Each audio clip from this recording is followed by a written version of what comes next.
कांग्रेस नेता शशि थरूर को न जाने क्या हो गया है। बीजेपी और केंद्र सरकार के गुणगान करते नहीं थम रहे। एक वक्त था जब थरूर कट्टर कांग्रेसवादी हुआ करते थे। उन्हें कांग्रेस के अन्य नेताओं की तरह केंद्र सरकार के हर फैसले और काम में कमी निकालना ही विपक्ष का फर्ज समझ आता था। लेकिन बीते 6 महीने से तो शशि थरूर के सुर बदल गए हैं और अब थरूर साहब लगातार केंद्र की मोदी सरकार का बखान कर रहे हैं।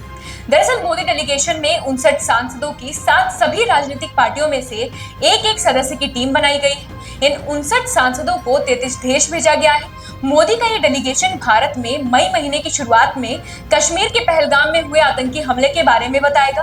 पहलगाम में क्या हुआ, कैसे हुआ, आतंकवाद की वजह से देश किस दर्द से गुजरा। तो इन सब में से एक गुट का लीडर थरूर साहब को भी बना दिया गया। वैसे तो अफवाहें उड़ रही हैं कि शशि लगातार केंद्र सरकार की तारीफ कर रहे थे, इसीलिए उनको लीडर बनाकर भेजा गया है।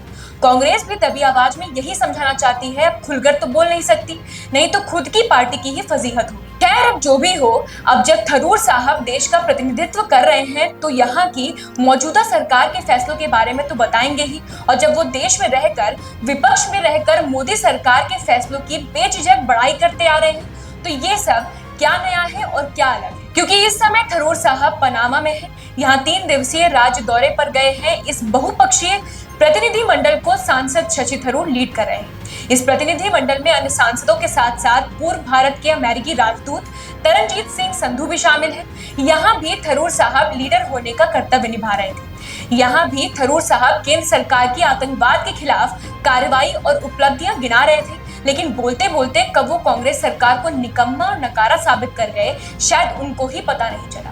थरूर साहब ने पहले तो कहा कि हाल ही के सालों में जो बदलाव आया है वो ये है कि आतंकवादियों को भी एहसास हो गया है कि उन्हें अपने किए की कीमत चुकानी पड़ेगी। उन्होंने ये भी कहा कि पहली बार ऐसा हुआ है कि सितंबर 2016 में उरी हमले के बाद भारत ने आतंकवादी ठिकानों पर सर्जिकल स्ट्राइक करने के लिए भारत और पाकिस्तान के बीच की नियंत्रण रेखा को पार किया। थरूर ने 2016 की सर्जिकल एयर स्ट्राइक और 2019 की बालाकोट एयर स्ट्राइक का समर्थन करते हुए कहा कि हाल के वर्षों में आतंकवादियों को समझ आ गया है कि उन्हें इसकी कीमत चुकानी होगी।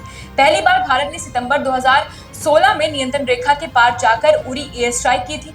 थरूर ने यह भी कहा कि कारगिल युद्ध के दौरान भारत ने नियंत्रण रेखा पार नहीं की थी, लेकिन 2019 में पुलवामा हमले का जवाब देने के लिए भारत ने न सिर्फ नियंत्रण रेखा बल्कि अंतर्राष्ट्रीय सीमा भी पार की। कांग्रेस नेता शशि थरूर को तो लग रहा होगा कि विपक्ष में रहकर भी अगर देश को रिप्रेजेंट करने का मौका मिला ही है तो उसको बखूबी निभाए। तो जो सही लगा वो बोल डाला। लेकिन कांग्रेस नेता को शशि थरूर की ये बात पसंद नहीं आई। कांग्रेस नेता तो इतना नाराज हो गए कि शशि थरूर को जेठानी की तरह जमकर खरी खोटी सुना डाली। पहले तो उदित राज ने कांग्रेस शासन में किए गए और न किए गए कामों का बखान किया। उन्होंने ट्विटर पर लिखा, आप कांग्रेस के सुनहरे इतिहास को कैसे नीचा दिखा सकते हैं, ये कहकर कि पीएम मोदी से पहले भारत ने कभी एलओसी और अंतर्राष्ट्रीय सीमा पार नहीं की। उन्होंने 1965 और 1971 के युद्धों के उदाहरण देकर अपने दावे किए। कांग्रेस नेता ने अपने पोस्ट में यह भी कहा कि साल 1971 में भारत ने पाकिस्तान के 2 टुकड़े कर दिए और यूपीए सरकार के दौरान कई सर्जिकल स्ट्राइक की गई, लेकिन इसको राजनीतिक रूप से भुनाने के लिए ढोल नहीं पीटा गया। उनका कहना है कि थरूर जो कह रहे हैं वो गलत है। फिर उन्होंने शशि थरूर को बीजेपी का सुपर प्रवक्ता बता दिया। उदित राज ने कहा कि कांग्रेस सांसद शशि थरूर भाजपा के सुपर प्रवक्ता हैं और जो भाजपा नेता नहीं कर रहे वह शशि थरूर कर रहे हैं। वे मोदी जी की चमचागिरी में भाजपा नेताओं से भी आगे निकल गए हैं। क्या शशि थरूर को पता भी है कि पहले की सरकार क्या करती थी? उदित राज ने तो यहाँ तक कह दिया कि अगर आप कहें तो मोदी जी से बात करें। उन्होंने एक्स पर लिखा, माय डियर शशि थरूर, काश मैं पीएम मोदी को मना पाता कि आपको बीजेपी का सुपर प्रवक्ता बना देते। यहाँ तक कि आपके भारत आने से पहले विदेश मंत्री ही बना देते। जिस पार्टी ने आपको इतना कुछ दिया है उसके प्रति आप इतने बेईमान कैसे हो सकते हैं?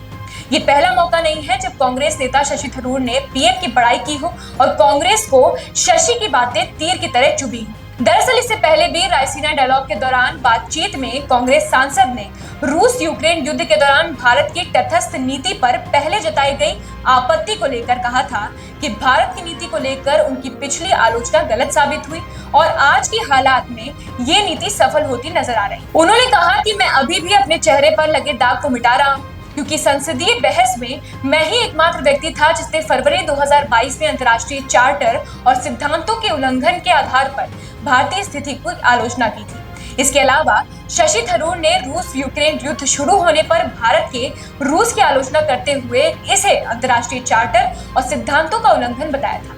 लेकिन अब 3 साल बाद उन्होंने महसूस किया कि भारत की इस नीति ने देश को एक मजबूत कूटनीतिक स्थिति में लाकर खड़ा कर दिया है। रूस यूक्रेन युद्ध की शुरुआत के समय शशि थरूर ने भारत के रूस के प्रति कूटनीतिक तटस्थता और रूस से तेल खरीदने की नीति की बड़ी आलोचना की थी।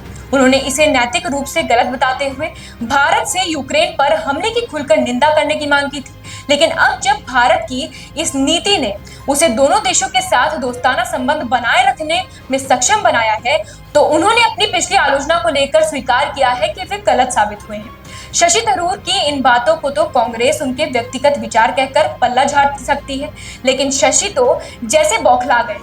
पहले तो मोदी सरकार के फैसलों को सही बताने और उनके फैसलों पर उंगली उठाने के लिए खुद को गलत बता दिया था, और फिर जब इससे भी मन ना भरा तो कांग्रेस की फजीहत करने के लिए एक जबरदस्त ट्वीट कर डाला।